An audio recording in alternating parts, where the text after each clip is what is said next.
Glory to God. Living ക്രൈസ്റ്റിലേക്ക് നിങ്ങളെവരെ ഞാൻ ചേർന്ന് സ്വാഗതം ചെയ്യുന്നു. ഒരിക്കൽ കൂടി തിരുവചനവുമായി നിങ്ങളുടെ മുമ്പിലേക്ക് കടന്നു വരുവാൻ വലിയവനായ ദൈവം എന്നെ സഹായിച്ച എല്ലാ വഴികൾക്കുമായി ഞാൻ ദൈവത്തിന് നന്ദി പറയുന്നു. പ്രിയരെ, പ്രാരംഭമായി ഈ എപ്പിസോഡ് സ്പോൺസർ ചെയ്തിരിക്കുന്നത് സൗത്ത് ആഫ്രിക്കയിൽ നിന്നും ജോൺ ബ്രദറാണ്. തൻ്റെ പ്രാർത്ഥന വിഷയം എന്ന് പറയുന്നത് താൻ പുതിയതായി ആരംഭിക്കുന്ന ബിസിനസ്സിനകത്ത് ഒരു വലിയ മുന്നേറ്റം ഉണ്ടാക്കേണ്ടതിനായി, അനുഗ്രഹിക്കപ്പെടേണ്ടതിനായി, അതിൻ്റെ എല്ലാ കാര്യങ്ങളും സ്പീഡായി നടക്കേണ്ടതിനായിട്ടും അവിടുത്തെ അധികാരികൾ തനിക്ക് അനുകൂലമാകേണ്ടതിനായി പ്രത്യേകമായി പ്രാർത്ഥന വിഷയം ചോദിക്കുന്നു. അതേപോലെ തന്നെ തൻ്റെ ശരീരത്തിനകത്ത് അത്ഭുതകരമായി വിടുതലും സൗഖ്യവും വെളിപ്പെട്ട് തന്നെ വീണ്ടും മുമ്പോട്ട് നടത്തേണ്ടതിനായി പ്രത്യേകമായി പ്രാർത്ഥന വിഷയം ചോദിക്കുന്നു. എൻ്റെ കൂടെ ചേർന്നുകൊണ്ട് എത്ര പേർ ഈ മകന് വേണ്ടി പ്രാർത്ഥിക്കാൻ തയ്യാറാകും? നമുക്ക് ഒരുമിച്ചൊന്ന് പ്രാർത്ഥിക്കാം. പ്രിയരെ, നിങ്ങളും ഈ സമയത്ത് പ്രാർത്ഥിക്കുമ്പോൾ മുഖപക്ഷമില്ലാതെ അനുഗ്രഹിക്കുന്ന ദൈവം നിങ്ങളെയും മാനിക്കും, അനുഗ്രഹിക്കും. കണ്ണുകളൊന്ന് അടയ്ക്കാം, പ്രാർത്ഥിക്കാം. ഞങ്ങളെ സ്നേഹിക്കുന്ന ഞങ്ങളുടെ നല്ല ദൈവമേ, പൂർണ്ണ ഹൃദയത്തോടെ ജോൺ ബ്രദറായി പ്രാർത്ഥിക്കുന്നു. കർത്താവേ, ആർക്കും കടക്കാനല്ലാത്ത ദൈവം തൻ്റെ കരം ഇപ്പോൾ തൻ്റെ ബിസിനസ്സിനകത്ത് വെളിപ്പെടുത്തണമേ. ദൈവം ആഗ്രഹിച്ചു, ദൈവം പറഞ്ഞു തുടങ്ങിയതുകൊണ്ട് കർത്താവെ, ഇതിൻ്റെ എല്ലാ തടസ്സങ്ങളും ഇപ്പോൾ മാറുമല്ലോ. അധികാരികളുടെ ഹൃദയത്തെ ദൈവം തൊടും. കർത്താവെ, എല്ലാ കാര്യങ്ങളും ചന്തോചിതമായി അങ്ങ് ചെയ്യാൻ പോകുന്നതിനായി കർത്താവെ, എല്ലാം കറക്റ്റ് ഓർഡർ പ്രകാരം വെളിപ്പെട്ട് വരട്ടെ. ദൈവത്തിൻ്റെ പരിശുദ്ധാത്മാവ് ഇപ്പോൾ ഈ മകൻ്റെ ബിസിനസ്സിനെ അനുഗ്രഹിക്കുന്നതിനായി നന്ദി. യേശുവിൻ നാമത്തിൽ ഞാൻ പ്രാർത്ഥിക്കുന്നു. കർത്താവെ, അതേ നിലയിൽ തൻ്റെ ആരോഗ്യനിലയെ, തൻ്റെ ശാരീരിക നിലയെ കർത്താവ് സൗഖ്യമാക്കണമേ. അപ്പ തൻ്റെ ശാരീരികവും മാനസികമായി കർത്താവ് സ്വസ്ഥതയും സമാധാനത്തിനും മുമ്പോട്ട് കൊണ്ടുപോകണമേ. യേശുവിൻ നാമത്തിൽ ഞാൻ പ്രാർത്ഥിക്കുന്നു. വലിയ നന്മകൾ ഈ ദിവസങ്ങളിൽ വെളിപ്പെടുന്നതിനായി സ്തോത്രം. അനുഗ്രഹിക്കുന്നു. ബാങ്ക് കാര്യങ്ങൾ ഏറ്റവും അനുഗ്രഹമാകണമേ. അപ്പ എല്ലാ തടസ്സങ്ങളെ അങ്ങ് നീക്കിയതിനായി നന്ദി. യേശുവിൻ നാമത്തിൽ പ്രാർത്ഥിക്കുന്നു. കേൾക്കണം പിതാവേ. ആമേൻ, ആമേൻ. പ്രിയരെ, അനുഗ്രഹിക്കപ്പെട്ട ഒരു എപ്പിസോഡിലോട്ട് ഞാൻ നിങ്ങളെ ക്ഷണിക്കുന്നു. കടന്നു വന്നാട്ടെ. പ്രിയരെ, മാറ്റമില്ലാത്ത ദൈവത്തിൻ്റെ തിരുവചനവുമായി ഒരിക്കൽ കൂടെ നിങ്ങളുടെ മുമ്പിലേക്ക് കടന്നു വരുവാൻ വലിയവനായ ദൈവം എന്നെ സഹായിച്ച എല്ലാ വഴികൾക്കുമായി ഞാൻ നന്ദി പറയുന്നു. ദൈവത്തിൻ്റെ വചനത്തിന് മാറ്റമില്ലെന്ന് വിശ്വസിക്കുന്നുണ്ടെങ്കിൽ തമ്പുരാൻ്റെ വചനത്തിന് എനിക്കും നിങ്ങൾക്കും മാറ്റം കൊണ്ടുവരാൻ കഴിയും. ഒന്നുകൂടെ എൻ്റെ ഭാഷയിൽ പറഞ്ഞാൽ, തിരുവചനത്തിന് എനിക്കും നിനക്കും രൂപാന്തരം തരാൻ പറ്റും എന്ന് പറഞ്ഞാൽ, ഓരോ പ്രാവശ്യവും വചനം കേൾക്കുമ്പോൾ, വചനത്തെ നാം ആഴമായി ധ്യാനിക്കുമ്പോൾ നമ്മുടെ ജീവിതത്തിനകത്ത് വലിയ വ്യത്യാസങ്ങൾ സംഭവിക്കാൻ തുടങ്ങും. കാരണം ഈ ലോകത്തെ നിങ്ങൾ ശ്രദ്ധിച്ചാൽ, ഈ ലോകത്തിലുള്ള എല്ലാ വിഷയങ്ങളും നമ്മെ ക്ഷീണിപ്പിക്കുന്നതാണ്. ക്ഷീണിപ്പിക്കുക എന്ന് പറഞ്ഞാൽ, ഞാൻ നിങ്ങൾക്കൊന്ന് എക്സാമ്പിളിൽ പറയാം. നാളുകളായിട്ട് നിങ്ങളുടെ ഏറ്റവും അടുത്ത റിലേറ്റീവ് ആയിക്കോട്ടെ, മക്കളായിക്കോട്ടെ, സഹോദരന്മാരുടെ ആയിക്കോട്ടെ, ഒരു വിവാഹത്തിന് വേണ്ടി ഒരുങ്ങുകയാണ്. ആ വിവാഹത്തിൻ്റെ രാവിലെ വരെയും ഭയങ്കര ഒരുക്കത്തോടാണ് നിൽക്കുന്നത്. വിവാഹം കഴിയുന്ന ഒരു 2 മണി സമയമാകുമ്പോഴത്തേക്കും നമ്മളെല്ലാം വയറ് നിറച്ച് ആഹാരം കഴിച്ച്, ആ ആഹാരം കഴിച്ച് കഴിയുന്നതോടെ 2 മണി സമയമാകുമ്പോഴത്തേക്ക് ചിലവർ നടുവിന് കൈ കൊടുത്തിട്ട് പറയും, ഞാൻ കുഴഞ്ഞു, ഇനി എവിടെയെങ്കിലും അങ്ങ് കിടന്നാൽ മതി എന്ന് പറഞ്ഞാൽ, ഈ ലോകത്തിലെ എല്ലാ അനുഭവങ്ങളിലും നിങ്ങൾക്ക് ക്ഷീണം കൊണ്ടുവരുന്നതാണ്. ഒന്നുകൂടെ ഒന്ന് പറഞ്ഞു കഴിഞ്ഞാൽ, രാവിലെ എഴുന്നേൽക്കുന്നതിൽ അരമണിക്കൂർ കൂടുതൽ കിടന്നു കഴിഞ്ഞാൽ നിങ്ങളുടെ ശരീരത്തിൽ നിങ്ങൾക്ക് ക്ഷീണം തോന്നാൻ ചാൻസ് ഉണ്ട്. പകല് പല വിചാരങ്ങൾ നമ്മെ ശത്രു ക്ഷീണിപ്പിക്കാം. രാത്രിയാകുമ്പോഴത്തേക്ക് പ്രതീക്ഷകൾ നഷ്ടപ്പെട്ടു എന്ന് പറഞ്ഞുകൊണ്ട് ശത്രു ക്ഷീണിപ്പിക്കാം. ആ രാത്രി കിടന്നുറങ്ങുന്നതിന് മുമ്പേ അടുത്ത ദിവസം എങ്ങനെയെന്നുള്ള ചോദ്യങ്ങൾ കൊണ്ടുവന്ന് നമ്മെ ക്ഷീണിപ്പിക്കാം. എന്നാൽ ദൈവവചനത്തിൻ്റെ പ്രത്യേകത എന്ന് പറയുന്നത്, ഈ വചനത്തിനകത്ത് നിനക്ക് വേണ്ടിയുള്ള വഴി ദൈവം തുറന്നു തരും. നിങ്ങൾ വിശ്വസിക്കുന്നവരാണെങ്കിൽ, ഞാൻ ഈ കഴിഞ്ഞ എപ്പിസോഡിനകത്ത് പറഞ്ഞിട്ടുണ്ടായിരുന്നു, ദൈവത്തിൻ്റെ വചനം ദൈവമാണ്. യോഹന്നാന്റെ സുവിശേഷം 1-ാം അധ്യായം അതിൻ്റെ 1-ാമത്തെ വാക്യം പറയുന്നു, ആദിയിൽ വചനമുണ്ടായിരുന്നു, വചനം ദൈവത്തോടു കൂടെയായിരുന്നു, വചനം ദൈവമായിരുന്നു. നിങ്ങൾ വിശ്വസിക്കുന്നവരാണെങ്കിൽ തമ്പുരാൻ്റെ വചനം എൻ്റെ ജീവിതത്തിനകത്ത് ആഴമേറിയ വഴികൾ തുറക്കും. ഒന്നുകൂടെന്ന് പറഞ്ഞാൽ, യോഹന്നാന്റെ സുവിശേഷം 1:4 പറയാണ്, അവനിൽ ജീവൻ ഉണ്ടായിരുന്നു, ആ ജീവൻ മനുഷ്യരുടെ വെളിച്ചമായിരുന്നു. നിങ്ങൾ വിശ്വസിക്കുന്നവരാണെങ്കിൽ തമ്പുരാൻ വ്യക്തമായി പറയാണ്, ഈ വചനത്തിനകത്ത് ജീവനുണ്ട്. ഈ വചനം നിങ്ങൾ ശ്രദ്ധിക്കുന്നവരുണ്ടെങ്കിൽ, ഈ വചനം നിങ്ങളുടെയും എൻ്റെയും വെളിച്ചമാണ്. ഞാനൊരു വെളിപ്പാട് നിങ്ങളുടെ മുമ്പിൽ പറയട്ടെ. ഇരുട്ടിന് എത്ര കട്ടിയായാലും എന്ന് പറഞ്ഞാൽ, വൈകിട്ട് 6 മണിയാകുമ്പോൾ സന്ധ്യയാകുകയാണ് എന്ന് പറഞ്ഞാൽ, ഇരുട്ടൊന്ന് മൂടി തുടങ്ങിയാണ്. അത് 9 മണിയാകുമ്പോഴത്തേക്ക് ഒന്നുകൂടെ ഒന്ന് കട്ടിയായിട്ടായിരിക്കും ഇരിക്കുന്നത്. കാരണം പല വീട്ടിലെയും വിളക്കുകൾ കത്തിക്കൊണ്ടിരിക്കുന്ന സമയമാണ്. എന്നാൽ 10 മണിക്ക് ശേഷം ഇരുട്ടിൻ്റെ കാഠിന്യത കൂടും. കാരണം പല ഭവനങ്ങളുടെ വെളിച്ചം അണയും. അങ്ങനെ ഒരു 12 മണിയൊക്കെ ആകുമ്പോഴത്തേക്ക് ഭയങ്കര കട്ടിയായ കുരിൽ എന്നുള്ള തലത്തിലേക്ക് വരും.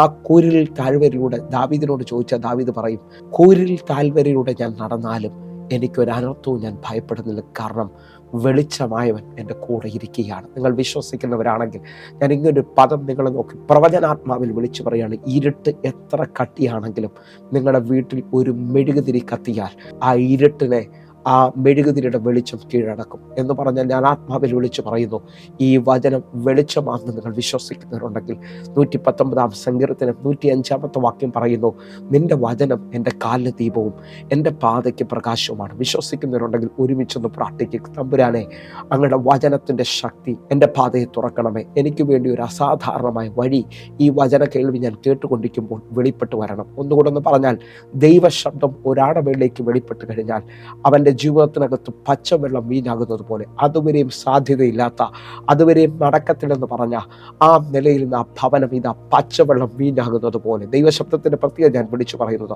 ഒരു രാത്രി മുഴുവൻ അധ്വാനിച്ചിട്ടും ഒന്നും കിട്ടാതെ നിൽക്കുന്നവൻ്റെ പടകിൽ ദൈവശബ്ദം വെളിപ്പെട്ടാൽ ആ പടക് നിറയെ മാത്രമല്ല, ആ പടകുകൾ മറ്റുള്ളവർക്കൊരു നിറവായി തീരും. അങ്ങനെ വിശ്വസിക്കുന്നവരോട് ഞാൻ ആത്മാവിൽ വിളിച്ചു പറയുകയാണ്, ഈ ദൈവവചനത്തെ അതേപോലെ നിങ്ങൾ സ്വീകരിക്കാൻ തയ്യാറാകണം. ദൈവവചനത്തിൻ്റെ ശക്തി ഏറ്റെടുക്കാൻ തയ്യാറാകണം. ഒന്നുകൂടെ ഒരു വചനത്തിൻ്റെ വെളിപ്പാട് നിങ്ങളുടെ മുമ്പിലേക്കൊന്ന് പകരട്ടെ.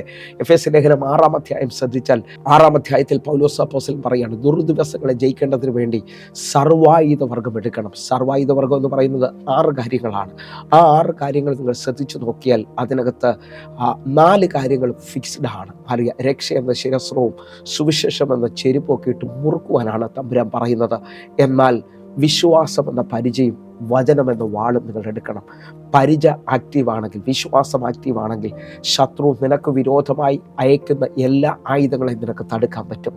2, നിന്റെ കയ്യിലിരിക്കുന്ന വചനം എന്ന വാള് ആക്റ്റീവാണെങ്കിൽ നിനക്ക് ചിലതിനെ വെട്ടി മുമ്പോട്ട് കയറാൻ പറ്റും.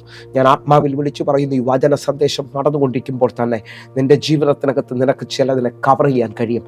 ഇന്നലകളിൽ തോറ്റുപോയ, ഇന്നലകൾ തീർന്നെന്ന് പറയുന്ന, ഇന്നലകളിൽ നിൽക്കുന്ന നിന്ദയുടെ മധ്യത്തിൽ ഇനി എങ്ങനെയെന്നുള്ള ചോദ്യത്തിനകത്ത് വചനം ആക്റ്റീവാണെങ്കിൽ ചിലതിനെ നീ കവർ ചെയ്യാൻ പോവുകയാണ്, ചിലതിനെ നീ മറികടക്കാൻ പോവുകയാണ്. എൻ്റെ ദൈവത്താൽ. അറിയാം, ദാവീദിനോട് ചോദിച്ചാൽ ദാവീദ് പറയും, എൻ്റെ ദൈവത്താൽ ഞാൻ ഈ മതിൽ ചാടിക്കടക്കുകയാണ്. നിങ്ങൾ ഒരുമിച്ച് ചേർന്നുകൊണ്ടൊന്ന് ഒന്ന് ആത്മാവിൽ സ്വീകരിക്കാൻ പറ്റുന്നുണ്ടെങ്കിൽ സ്വീകരിക്കുക. 107-ാം സങ്കീർത്തനം അതിൻ്റെ 20-ാമത്തെ വാക്യം പറയുന്നു, ഞാൻ എൻ്റെ വചനം അയച്ച് അവരെ സൗഖ്യമാക്കുകയും അവരെ കുഴിയിൽ നിന്ന് കരകയറ്റുകയും ചെയ്യും. വിശ്വസിക്കുന്നവരുണ്ടെങ്കിൽ എൻ്റെ കൂടെ ചേർന്നൊന്ന് പറ, തമ്പുരാൻ്റെ വചനം അയക്കപ്പെടുന്നതാ കേട്ടോ. അയക്കപ്പെടുന്ന വചനത്തെ കുറിച്ച് യേശയ്യാ പ്രവാചകന്റെ പുസ്തകം 55-ാം അധ്യായം വ്യക്തമായി പറയുന്നു, അത് അതിൻ്റെ കാര്യം തികച്ചിട്ട് മാത്രമേ തിരിച്ചു പോകത്തുള്ളൂ. അല്ലെങ്കിൽ അയച്ചവൻ്റെ ഇഷ്ടം തികച്ചിട്ട് മാത്രമേ തിരിച്ചു പോകത്തുള്ളൂ. നിങ്ങൾ വിശ്വസിക്കുന്നവരാണെങ്കിൽ ഈ വചന കേൾവിയിൽ ഏതൊക്കെയോ ജീവിതങ്ങളിൽ അസാധാരണമായ വിടുതലുകൾ സംഭവിക്കാൻ പോകുന്നു. അവൻ്റെ അടിപ്പിണരാൽ എനിക്ക് സൗഖ്യമുണ്ടെന്ന് ഇന്ന് ശാരീരികമായി വിഷമിക്കുന്ന, രോഗത്തിൽ ഭാരപ്പെടുന്നവരുണ്ടെങ്കിൽ ഏറ്റെടുത്തുകൊണ്ട് പറ, ആ വചനത്തെ നിങ്ങൾ സ്വീകരിക്കുക. ആ വചനം നിങ്ങളിൽ നിവർത്തീകരിക്കപ്പെടട്ടെ. ആ വചനത്തിൻ്റെ ശക്തി നിങ്ങളിൽ ഒരു അത്ഭുതമായി മാറട്ടെ. എൻ്റെ കൂടെ ചേർന്നുകൊണ്ട് ഞാൻ ഈ ദിവസങ്ങളിൽ മനസ്സിലാക്കിയതിനകത്തൊരു വെളിപ്പാടാണ് നിങ്ങളോട് പറയുന്നത്. ഹല്ലേലൂയ. ബൈബിൾ ആഴമായി ശ്രദ്ധിക്കുന്നുണ്ടെങ്കിൽ പ്രേയിങ് ഫെയ്ത്ത് എന്നുള്ളത് കാണാൻ പറ്റും. പ്രാർത്ഥിക്കുന്ന ഫെയ്ത്തും അതേപോലെ തന്നെ സെയിങ് ഫെയ്ത്ത് എന്നുള്ളത്. ഹല്ലേലൂയ. വിശ്വാസത്താൽ സംസാരിക്കുന്ന അനുഭവം. നിങ്ങൾ വിശ്വസിക്കുന്നവരാണെങ്കിൽ എൻ്റെ കൂടെ ചേർന്നുകൊണ്ടെന്ന് പറയാമോ, പ്രാർത്ഥിക്കുന്നതിന് എൻ്റെ അനുഭവത്തിനകത്ത് ഏത് മതത്തിൽപ്പെട്ട ആയിക്കോട്ടെ, ഏത് വ്യക്തി ജീവിതങ്ങളായിക്കോട്ടെ, പ്രാർത്ഥിക്കുന്നതിന് വലിയ വിശ്വാസമൊന്നും വേണമെന്നില്ല. നിങ്ങൾ പിണങ്ങരുത് കേട്ടോ. അറിയാം, ഏതാളും ഒരു വഴിവക്കത്ത് ക്ഷീണം തോന്നിയാൽ അവർ ദൈവത്തോട് വിളിച്ചിട്ട് പറയും, എന്നെ ഒന്ന് സഹായിക്കണേ, ഞാൻ വീഴാൻ പോവുകയാണ്. അതിനകത്ത് വലിയ വിശ്വാസമൊന്നും വേണ്ട. പക്ഷേ നിങ്ങളുടെ മുമ്പിൽ നിൽക്കുന്ന മല മാറണമെന്ന് നിങ്ങൾ പറയണമെങ്കിൽ വിശ്വാസം വേണം. നിങ്ങളുടെ മുമ്പിൽ ഒഴിഞ്ഞ പടകിലാണ് നിങ്ങൾ നിൽക്കുന്നതെങ്കിൽ, നിങ്ങളുടെ ജീവിതത്തിനകത്ത് ഇനി ഒന്നും നടക്കത്തില്ലെന്ന് പറയുന്നുണ്ടെങ്കിലും അതിനെ ജയിക്കണമെങ്കിൽ വിശ്വാസം വേണം. വിശ്വാസത്തിൽ പറയാനാണ് തമ്പുരാൻ എന്നെയും നിങ്ങളെ നോക്കി പഠിപ്പിച്ചത്. ആ കാനാവിലെ വീട്ടിലെല്ലാം തീർന്നു എന്ന് പറഞ്ഞുകൊണ്ട് നിൽക്കുമ്പോൾ പച്ചവെള്ളത്തെ നോക്കി വിശ്വാസം പറയാൻ യേശുവിന് പറ്റിയെങ്കിൽ നിങ്ങളുടെ ജീവിതത്തിനകത്ത് ചിലത് പറഞ്ഞു തുടങ്ങുക. നിങ്ങളുടെ ജീവിതത്തിനകത്ത് നിങ്ങൾ ചിലത് പറഞ്ഞു തുടങ്ങും. വിശ്വാസം പറഞ്ഞു തുടങ്ങുക. നിരാശ പറയാനല്ല, അവിശ്വാസം പറയാനല്ല.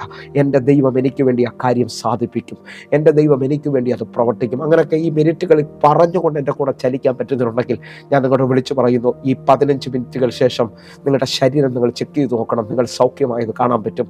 നിങ്ങളുടെ ജീവിതത്തിനകത്ത് നിങ്ങൾ വിശ്വസിക്കുന്നവരാണെങ്കിൽ ഇതുവരെയും വെളിപ്പെടാത്ത ചിലത് തമ്പുരാൻ നിങ്ങൾക്ക് വേണ്ടി ചെയ്തതായി കാണാൻ പറ്റും. കാരണം വിശ്വാസം കൂടാതെ ദൈവത്തെ പ്രസാദിപ്പിക്കാൻ കഴിയത്തില്ലല്ലോ എന്ന് വ്യക്തമായി എബ്രായ ലേഖനക്കാരൻ പറയുന്നു. ആ നിലയിൽ ഇന്ന് ഈ തിരുവചനം ശ്രദ്ധിക്കാൻ പറ്റുന്നവരുണ്ടെങ്കിൽ എന്നോട് പരിശുദ്ധാത്മാവ് പറഞ്ഞ് നിങ്ങളോട് പറയുന്നു, ഈ ദിവസങ്ങളിൽ ദൈവാത്മാവ് എന്നോട് അവകാശത്തിലേക്ക് നടക്കുക എന്ന് പറഞ്ഞതുപോലെ തന്നെ ഇതാ അതിനെ തുടർന്ന് കർത്താവ് കണ്ടിന്യൂഷനായി പറയുകയാണ്, ചിലതിനെ മറികടക്കാൻ തയ്യാറാകുക. നിന്റെ മുമ്പിൽ നിൽക്കുന്ന പ്രതിസന്ധിയെ നീ മറികടക്കുക. ഒരുമിച്ച് എൻ്റെ കൂടെ ചേർന്നുകൊണ്ട് മറികടക്കുമെന്ന് ആത്മാവിൽ നിന്ന് സ്വീകരിച്ചുകൊണ്ട് പറഞ്ഞാട്ടെ. അറിയാം, ഇന്ന് കാണുന്ന ആ കണ്ണുനീരിനെ ഞാൻ മറികടക്കും. ഇന്ന് കാണുന്ന ഇല്ലായ്മകളെ ഞാൻ മറികടക്കും. ഇന്ന് കാണുന്ന ബലക്ഷയത്തെ ഞാൻ മറികടക്കും. കാരണം എൻ്റെ ദൈവം മറികടക്കുന്നതിന്, മുമ്പോട്ട് നടക്കുന്നവന് വേണ്ടി ചിലത് തുറന്നു കൊടുക്കാൻ പോകുകയാണ്. ഞാൻ ആത്മാവിൽ വിളിച്ചു പറയുന്നു, ആഹാബിൻ്റെ രഥത്തിന് മുമ്പാകെ പോകാൻ നിന്റെ മേലിൽ യഹോവയുടെ കൈ വരാൻ പോവുകയാണ്. അങ്ങനെ മറികടക്കുമെന്ന് വിശ്വസിക്കുന്നവരുണ്ടെങ്കിൽ ഇതാ നിങ്ങളുടെ ജീവിതത്തിനകത്ത് പുതിയത് ചിലത് കാണാൻ പോവുകയാണ്. ഒരു സ്ഥലത്ത് തന്നെ സ്റ്റക്കായതുപോലെ, ഒരു സ്ഥലത്ത് തന്നെ കെട്ടപ്പെട്ട പോലെ കിടക്കുന്നിടത്തു നിന്ന് ചിലതിനെ കീഴടക്കിക്കൊണ്ട് മറികടക്കാൻ തയ്യാറാകുക. എൻ്റെ കൂടെ വിശ്വസിക്കുന്നവരുണ്ടെങ്കിൽ ഈ സമയത്ത് പ്രാർത്ഥനയിൽ ബലപ്പെടുക, വിശ്വാസത്തിൽ ബലപ്പെടുക. നമ്മൾ പ്രാരംഭ വാക്യത്തിലേക്ക് വരികയാണ്.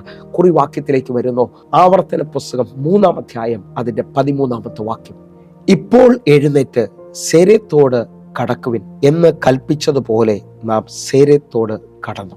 പ്രിയരെ, വായിച്ച കുറിവാക്യത്തിനായിട്ട് നമുക്ക് ഒരുമിച്ച് ചേർന്ന് നന്ദി പറയാം. ദൈവം ഇസ്രായേൽ മക്കളോട് പറയാണ്, ഇപ്പോൾ എഴുന്നേറ്റ് സേരെത്തോട് കടക്കുക എന്ന്. സേരെത്തോട് ഇതാ ഇസ്രായേൽ മക്കൾ കടക്കുകയാണ്. 14-ാമത്തെ വാക്യം നിങ്ങൾ ശ്രദ്ധിച്ചാൽ, ഇസ്രായേൽ മക്കൾ അവർ കാദേശ് ബർണയിൽ നിന്ന് ഇസ്രായേൽ മക്കൾ അവരുടെ അവകാശത്തിലേക്ക് യാത്ര പുറപ്പെട്ടതാ. എന്നാൽ 38 ആണ്ട് കഴിയുമ്പോഴാണ് അവർ സേരേത്തോട് കടക്കുന്നത്. ഞാൻ ആത്മാവിൽ വിളിച്ചു പറയുന്നത് സ്വീകരിക്കണമേ. ഈ 38 വർഷങ്ങൾ കൊണ്ട് അവർ പല മേഖലകളെയും കടന്നതായി കാണാൻ പറ്റുന്നുണ്ട്. നിങ്ങൾ വിശ്വസിക്കുന്നവരാണെങ്കിൽ, നിങ്ങൾ ഇന്ന് എത്രാമത്തെ വയസ്സിലാണ് എന്നെ ശ്രദ്ധിക്കുന്നതെന്ന് എനിക്കറിയത്തില്ല. എന്നാൽ ഞാൻ ആത്മാവിൽ വിളിച്ചു പറയുന്ന ഒരു 30 വയസ്സിന് മുകളിലോട്ടുള്ളവരോട് നിങ്ങൾ ചിലത് മറികടന്നിട്ടാ ഇന്ന് എന്നെ ശ്രദ്ധിച്ചുകൊണ്ടിരിക്കുന്നത്. എൻ്റെ ദൈവം ശക്തനാണെന്ന് നിങ്ങൾ വിശ്വസിക്കുന്നുണ്ടോ? നിന്നോട് പറഞ്ഞ വാഗ്ദത്തത്തെ നിറവേറ്റുവാൻ, നിന്നെ എത്തിക്കേണ്ട സ്ഥലത്ത് എത്തിക്കുവാനായിട്ട്. കാരണം എൻ്റെ ദൈവം എന്തെങ്കിലും പറഞ്ഞിട്ടുണ്ടെങ്കിൽ അവനത് പൂർത്തീകരിക്കുന്നവനാണ്. പൂർത്തീകരിക്കുന്ന ദൈവത്തെ എത്ര പേർ സ്വീകരിക്കാൻ തയ്യാറാകും? നമ്മിൽ നല്ല പ്രവൃത്തി ആരംഭിച്ചവൻ ക്രിസ്തുയേശുവിൻ്റെ നാളോളം അതിനെ തികയ്ക്കുമെന്ന് വിശ്വസിക്കുന്നവരുണ്ടെങ്കിൽ അവരോട് ചേർന്നുകൊണ്ട് ഞാനും ആമേൻ പറയുകയാണ്. വഴിയിൽ ഉപേക്ഷിക്കാത്ത, എൻ്റെ കരം പിടിച്ചുകൊണ്ട് എനിക്ക് അസാധ്യമെന്ന് തോന്നുന്ന ചിലതിലേക്ക് എന്നെ നടത്തുന്ന ദൈവത്തിനായി ഞാൻ സ്തോത്രം ചെയ്യുകയാണ്. നിങ്ങൾ വിശ്വസിക്കുക. എൻ്റെ കൂടെ ചേർന്നുകൊണ്ട് ഈ സമയത്ത് പ്രാർത്ഥിക്കാൻ തുടങ്ങും. ഇസ്രായേൽ മക്കളെ നിങ്ങൾ ശ്രദ്ധിക്കണം കേട്ടോ.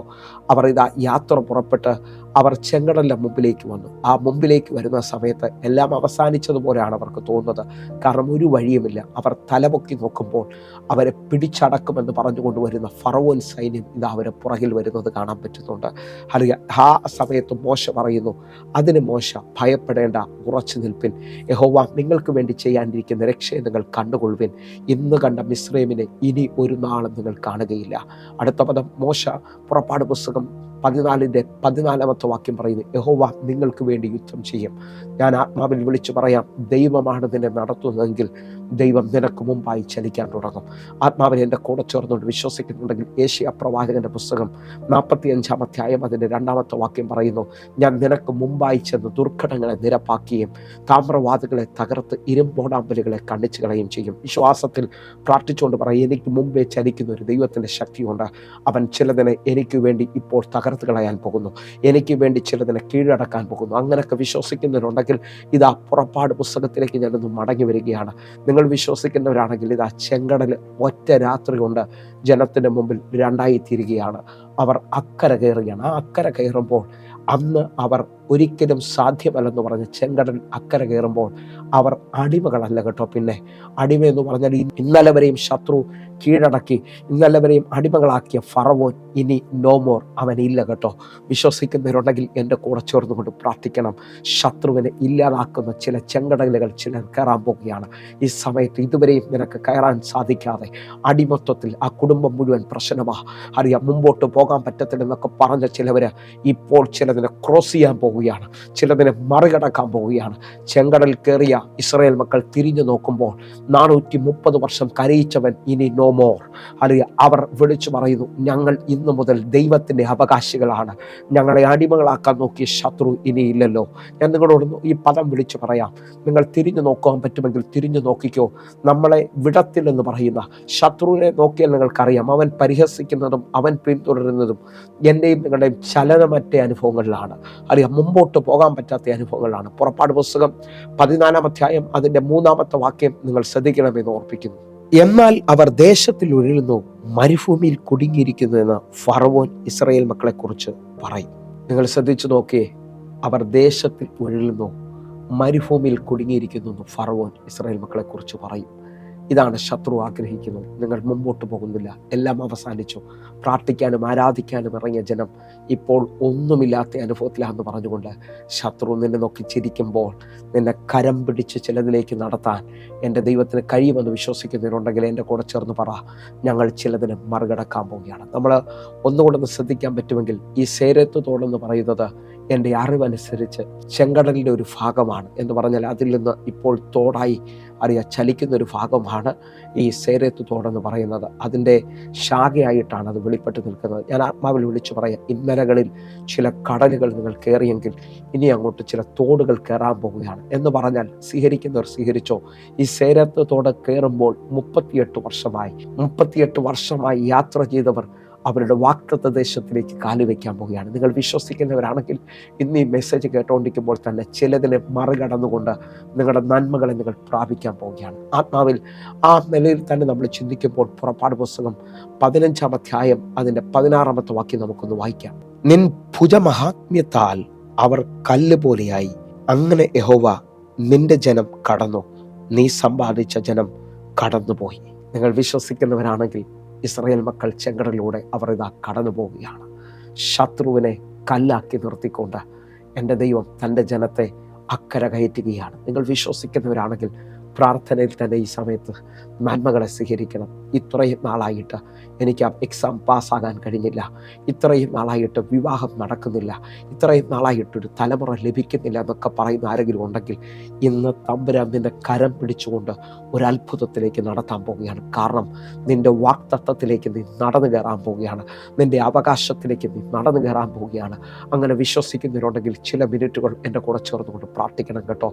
തമ്പുരാൻ ഈ പ്രാർത്ഥന നടന്നുകൊണ്ടിരിക്കുമ്പോൾ തന്നെ തമ്പുരാൻ ദാനിയേൽ പ്രവചനം 3-ാം അധ്യായത്തിൽ ആ കെട്ടഴിച്ച 3 ചെറുപ്പക്കാരെ പോലെ ഇതാ എൻ്റെ കർത്താവ് 4-മനായി ഇറങ്ങി വരുന്ന ഒരു കാഴ്ച കാണാം. നമുക്ക് ഒരുമിച്ച് ചേർന്നുകൊണ്ട് ദാനിയേൽ പ്രവചനം 3-ാം അധ്യായം അതിൻ്റെ 24-25 വാക്യങ്ങളിലേക്ക് വരാം. നെബൂഖദ്നേസർ രാജാവ് ഭ്രമിച്ചു വേഗത്തിൽ എഴുന്നേറ്റു, മന്ത്രിമാരോട് നാം 3 പുരുഷന്മാരെ അല്ലയോ ബന്ധിച്ച് തീയിലിട്ടത് എന്ന് ചോദിച്ചതിന് അവർ സത്യം തന്നെ രാജാവേ എന്ന് രാജാവിനോട് ഉണർത്തിച്ചു. 25-ാമത്തെ വാക്യം. അതിന് അവൻ, 4 പുരുഷന്മാർ കെട്ടഴിഞ്ഞ തീയിൽ നടക്കുന്നത് ഞാൻ കാണുന്നു, അവർക്ക് ഒരു കേടും തട്ടിയിട്ടില്ല, 4-മത്തവന്റെ രൂപം ഒരു ദൈവപുത്രനോട് ഒത്തിരിക്കുന്നു എന്ന് കൽപ്പിച്ചു. നിങ്ങളിതിൻ്റെ ആഴം നോക്കിയേ. 3 പുരുഷന്മാരെ ബന്ധിച്ച് തീയിലിടുമ്പോൾ ആ തീയിൽ കിടന്നെന്നല്ല, അല്ലെങ്കിൽ തീർന്നെന്നല്ല പറഞ്ഞത്, അവർ കെട്ടഴിഞ്ഞ് അതിനകത്ത് നടക്കാൻ തുടങ്ങി. നടക്കുന്നവരുടെ നടുവിലിതാ നെബൂഖദ്നേസർ ഭ്രമിച്ചെഴുന്നേൽക്കുന്നു. കാരണം 3 പുരുഷന്മാർ ബന്ധിച്ച് തീയിൽ വീണെങ്കിൽ 4 പേർ കെട്ടഴിഞ്ഞ് നടക്കുക. നിങ്ങളൊന്ന് വിശ്വാസത്തിൽ ബലപ്പെടുമെങ്കിൽ നിങ്ങൾ ആ കിടക്കയിൽ നിന്ന് എഴുന്നേറ്റ് നടക്കാൻ പോവുകയാണ്. ഞാൻ ആത്മാവിൽ വിളിച്ചു പറയാം, ചിലതിലേക്ക് നിങ്ങൾ കയറണമെങ്കിൽ, ചിലതിലേക്ക് നിങ്ങൾ നടന്നു കയറണമെങ്കിൽ, ചിലതിലേക്ക് നിങ്ങൾ കടന്നു പോകണമെങ്കിൽ നിങ്ങൾ വിശ്വാസത്തിൽ ഒരു സ്റ്റെപ്പ് വെക്കാൻ തയ്യാറാകണം. നിങ്ങൾ ആ വിഷയത്തിനകത്ത് ഒതുങ്ങരുത്. ഒന്നുകൂടെ നോക്കിയാൽ താഴ്വരകളിലൂടെ കടന്നു പോകുന്ന ഒത്തിരി പേരുണ്ട്. താഴ്വരയിൽ മാത്രം നിൽക്കരുത്. നിങ്ങളുടെ ജീവിതത്തിനകത്ത് കണ്ണുനീരിൻ്റെ അനുഭവമായിരിക്കാം, ഇല്ലായ്മയുടെ അനുഭവത്തിലായിരിക്കാം നിൽക്കുന്നത്, നിങ്ങൾ രോഗത്തിൻ്റെ അനുഭവത്തിലായിരിക്കാം നിൽക്കുന്നത്, ഒന്നുകൂടെ പറഞ്ഞാൽ അസ്ഥി താഴ്വരയിലായിരിക്കാം നിങ്ങൾ നിൽക്കുന്നത്. ഞാൻ നിങ്ങളുടെ ആത്മാവിൽ വിളിച്ചു പറയുന്നു, ഒരു സ്റ്റെപ്പ് നിങ്ങൾ മുമ്പിലോട്ട് വയ്ക്കുക. നിങ്ങളുടെ ജീവിതത്തിനകത്ത് അസാധാരണമായി എന്തോ ഒന്ന് വെളിപ്പെട്ട് വരാൻ പോകുന്നു. സങ്കീർത്തനം 84-ാം അധ്യായം അതിൻ്റെ 6-ാമത്തെ വാക്യത്തിലേക്ക് നമുക്ക് ഒരുമിച്ചൊന്ന് വരാം. കണ്ണുനീർ താഴ്വരയിലൂടെ കടക്കുമ്പോൾ അവർ അതിനെ ജലാശയമാക്കി തീർക്കുന്നു. കോരഹപുത്രന്മാർ എഴുതിയിരിക്കുന്ന സങ്കീർത്തനമാണിത്. കോരഹപുത്രന്മാർ പറയാണ്, കണ്ണുനീർ താഴ്വരയിലൂടെ കടക്കുമ്പോൾ അവർ അതിനെ ജലാശയമാക്കി തീർക്കുകയാണ്. നിങ്ങൾ വിശ്വസിക്കുന്നവരാണെങ്കിൽ ആ താഴ്വരയിൽ നിങ്ങൾ മുമ്പോട്ട് പോകുമെങ്കിൽ, അതിനെ കടക്കുമെങ്കിൽ നിങ്ങളുടെ ജീവിതത്തിനകത്ത് എന്തോ ഒരു പ്രൊമോഷൻ ചലിക്കാൻ പോവുകയാണ്. നിങ്ങളുടെ ജീവിതത്തിനകത്ത് എന്തോ ഒരു ഉയർച്ച വരാൻ പോവുകയാണ്. ഒന്നുകൂടെ ദാവീദ് പറയുന്നത് നിങ്ങൾ ശ്രദ്ധിക്കണം കേട്ടോ. 23:4 പറയുന്നു, കൂരിൽ താഴ്വരയിലൂടെ ഞാൻ നടന്നാലും ഞാൻ ഒരു അനർത്ഥവും ഭയപ്പെടത്തില്ല, നീ എൻ്റെ കൂടെ ഇരിക്കുന്നുവല്ലോ. വിശ്വസിക്കുന്നവരാണെങ്കിൽ എൻ്റെ കൂടെ ചേർന്നുകൊണ്ട് പ്രാർത്ഥിക്കുക. തമ്പുരാൻ കൂടെ ഉണ്ടെങ്കിൽ, തമ്പുരാൻ എൻ്റെ കൂടെ നടക്കുന്നുണ്ടെങ്കിൽ ഞാൻ അനർത്ഥത്തെ ഭയപ്പെടുകയില്ല, ഞാൻ മുമ്പോട്ട് പോകാൻ തയ്യാറാകും. ഇസ്രായേൽ മക്കളെ പകലും രാവും മുമ്പോട്ട് നടത്തിയ ഒരു മഹത്വമുണ്ട്. അത് നിങ്ങളുടെ ജീവിതത്തിനകത്ത് ഇപ്പോൾ വെളിപ്പെട്ട് വരട്ടെ. നിങ്ങളുടെ ജീവിതത്തിനകത്ത് എല്ലാം തീർന്നു എന്ന് പറയാൻ എളുപ്പമാണ് പ്രിയരെ. പക്ഷേ അതിൻ്റെ നടുവിൽ ഒരു സ്റ്റെപ്പും കൂടെ വയ്ക്കാൻ പറ്റുന്ന ആരെങ്കിലും ഉണ്ടെങ്കിൽ അവരെ നോക്കി ഞാൻ ആത്മാവിൽ വിളിച്ചു പറയുകയാണ്, നിങ്ങൾ എന്തോ ഒന്ന് കവർ ചെയ്യാൻ പോകുന്നു, എന്തോ ഒന്ന് ക്രോസ് ചെയ്യാൻ പോകുന്നു. നിങ്ങൾ ആ നിൽക്കുന്നിടത്തുനിന്ന് ഒരു സ്റ്റെപ്പും കൂടെ വെച്ചാൽ ചിലതിനെ നിങ്ങൾ ജയിച്ചു എന്നുള്ളത് നിങ്ങൾ കാണാൻ തയ്യാറാകും. അങ്ങനെ എന്നെ ശ്രദ്ധിക്കുന്നവരോട് ഞാൻ ആത്മാവിൽ വിളിച്ചു പറയുകയാണ്, ഏതെല്ലാം വിഷയങ്ങളാണ് നാം മറികടക്കേണ്ടത്. ഞാൻ മനസ്സിലാക്കിയ ഒരു 5 കാര്യങ്ങൾ നിങ്ങളുടെ മുമ്പിലോട്ടൊന്ന് വയ്ക്കാൻ ആഗ്രഹിക്കുകയാണ്. യോശുവയുടെ പുസ്തകം 3-ാം അധ്യായം അതിൻ്റെ 15-ാമത്തെ വാക്യം. കൊയ്ത്തുകാലത്തൊക്കെയും യോർദാൻ തീരമല്ല കരകവിഞ്ഞൊഴുകും. പെട്ടകം ചുമന്ന പുരോഹിതന്മാർ കാൽ വെള്ളത്തിന്റെ വക്കത്ത് മുങ്ങിയപ്പോൾ മേൽവെള്ളത്തിന്റെ ഒഴുക്ക് നിന്നു. 15-ാമത്തെ വാക്യത്തിൽ ഇതാ കൊയ്ത്ത് കാലത്ത് യോർദാൻ കരകവിഞ്ഞൊഴുകിയാണ്, ഇസ്രായേൽ മക്കളെ മുമ്പോട്ട് വിടത്തില്ലെന്ന് പറഞ്ഞുകൊണ്ട്. പക്ഷെ പെട്ടകം ചുമക്കുന്നവരുടെ കാൽ, പുരോഹിതന്മാരുടെ കാൽ വെള്ളത്തിന്റെ മേളിലേക്ക് വെച്ചപ്പോൾ ഒഴുക്ക് നിന്നതായി കാണുകയാണ്. 17-ാമത്തെ വാക്യം കൂടെ, യഹോവയുടെ നിയമപെട്ടകം ചുമന്ന പുരോഹിതന്മാർ യോർദാന്റെ നടുവിൽ ഉണങ്ങിയ നിലത്ത് ഉറച്ചു നിന്നു. ഇസ്രായേൽ ജനമൊക്കെയും യോർദാൻ കടന്നു തീരുവോളം ഉണങ്ങിയ നിലത്തുകൂടി തന്നെ നടന്നുപോയി. 17-ാമത്തെ വാക്യത്തിലേക്ക് വരുമ്പോൾ പെട്ടകം ചുമക്കുന്ന ഇസ്രായേലിന്റെ പുരോഹിതന്മാർ യോർദാന്റെ നടുവിൽ ഉണങ്ങിയ നിലത്ത് ഉറച്ചു നിന്നു. ആ ഉറച്ചു നിൽക്കുമ്പോൾ ഇതാ അവർ അക്കര കയറുകയാണ്. യോർദാനെ അവർ മറികടക്കുകയാണ്. നിങ്ങൾ വിശ്വസിക്കുന്നവരാണെങ്കിൽ ഞാൻ ഈ പദത്തെ ഇങ്ങനെ ഒന്ന് വിളിച്ചു പറയട്ടെ. പഴയ നിയമത്തിൽ പെട്ടകം ചുമക്കുന്ന പുരോഹിതന്മാരാണെങ്കിൽ പുതിയ നിയമത്തിൽ എന്നെ കേൾക്കുന്ന വിശ്വാസത്തിൽ വീണ്ടെടുക്കപ്പെട്ട ഓരോ ദൈവമക്കളെയും വിളിക്കുന്നത്, നിങ്ങളെ വിളിക്കുന്ന വിളിപ്പേര് നിങ്ങൾ രാജകീയ പുരോഹിത വർഗമെന്നാണ്. നിങ്ങൾ നിങ്ങളുടെ ഭവനത്തിൽ ഒരു പുരോഹിതനായി നിന്നാൽ നിങ്ങളുടെ ജീവിതത്തിനകത്ത് വിടത്തിലെന്നും തരത്തിലെന്നും പറയുന്ന യോർദാനുകളെ നിങ്ങൾക്ക് മുറിക്കാൻ കഴിയും. യോർദാനെ നിങ്ങൾക്ക് ജയിക്കാൻ കഴിയും. നിങ്ങൾ വിശ്വസിക്കുന്നവരാണെങ്കിൽ നിങ്ങളൊരു പുരോഹിതന്റെ ബലം ഏറ്റെടുക്കാൻ തയ്യാറാകണം. 2-ാമത്തത്, ഇതാ ഒരു ദേശാധിപതി സിഹോൻ തൻ്റെ ദേശത്തിലൂടെ ഇസ്രായേൽ മക്കളെ കടത്തിവിടത്തില്ല എന്ന് വെല്ലുവിളിക്കുന്നത് കാണാൻ പറ്റും. നിങ്ങളുടെ ജീവിതത്തിൽ, നിങ്ങളുടെ കുടുംബത്തിൽ നിങ്ങളെ ആ ദേശത്തിൽ മുന്നോട്ട് കൊണ്ടുപോകത്തില്ലെന്ന് പറഞ്ഞ് വെല്ലുവിളിക്കുന്നതിനെ നിങ്ങൾക്ക് ജയിക്കാൻ പറ്റും. സംഖ്യാപുസ്തകം 21-ന്റെ 23-ാമത്തെ വാക്യം. എന്നാൽ സീഹോൻ തൻ്റെ ദേശത്തിൽ കൂടെ ഇസ്രായേൽ മക്കൾ കടന്നു പോകുവാൻ സമ്മതിക്കാതെ തൻ്റെ ജനത്തെയെല്ലാം ഒന്നിച്ചു കൂട്ടി ഇസ്രായേലിന്റെ നേരെ മരുഭൂമിയിലേക്ക് പുറപ്പെട്ടു.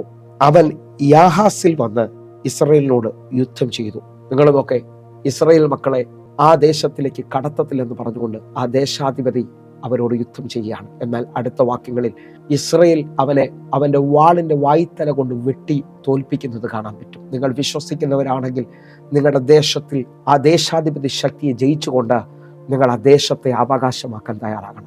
നിങ്ങൾ ഒതുങ്ങേണ്ട ആൾക്കാരല്ല, നിങ്ങൾ ഭയപ്പെടേണ്ട ആൾക്കാരല്ല. നിങ്ങളുടെ കയ്യിലുള്ള ആയുധം കൊണ്ട് നിങ്ങൾ ചിലതിനെ കീഴടക്കാൻ തയ്യാറാകണം. 3-ാമത്തെ ചിന്തയിലേക്ക് നമ്മൾ ഒരുമിച്ച് വരികയാണ്. അഭിഷേകത്താൽ ചില യോർദാനെ നിങ്ങൾ മുറിച്ച് കടക്കേണ്ടത് ആവശ്യമാണ്. ഏലിയാവ് തൻ്റെ അഭിഷേകത്താൽ യോർദാനെ മുറിക്കുന്നത് നമുക്ക് കാണാൻ പറ്റും. അതേ നിലയിൽ തന്നെ ഏലിയാവ് എടുക്കപ്പെടുമ്പോൾ ഇനി മുമ്പോട്ടൊരു വഴിയിലെന്ന് വെല്ലുവിളിക്കുന്ന യോർദാനെ എലീശ തൻ്റെ മേളിൽ കിടക്കുന്ന പുതപ്പ് കൊണ്ട് മുറിച്ച് അക്കര കയറുന്നത് കാണാൻ പറ്റും. ഈ അക്കര കയറുമ്പോൾ എലീശയുടെ മേലിലുള്ള നിന്ദ നീങ്ങിപ്പോകുകയാണ്. നമുക്ക് ഒരുമിച്ച് ചേർന്നുകൊണ്ട് 2 രാജാക്കന്മാരുടെ പുസ്തകം 2-ാം അധ്യായം അതിന്റെ 14-15 വാക്യങ്ങളിലേക്ക് വരാം. ഏലിയാവിൽ നിന്ന് വീണ പുതപ്പെടുത്ത് അവൻ വെള്ളത്തെ അടിച്ചു. ഏലിയാവിന്റെ ദൈവമായ യഹോവ എവിടെയെന്ന് പറഞ്ഞു. അവൻ വെള്ളത്തെ അടിച്ചപ്പോൾ അത് അങ്ങോട്ടും ഇങ്ങോട്ടും പിരിഞ്ഞു.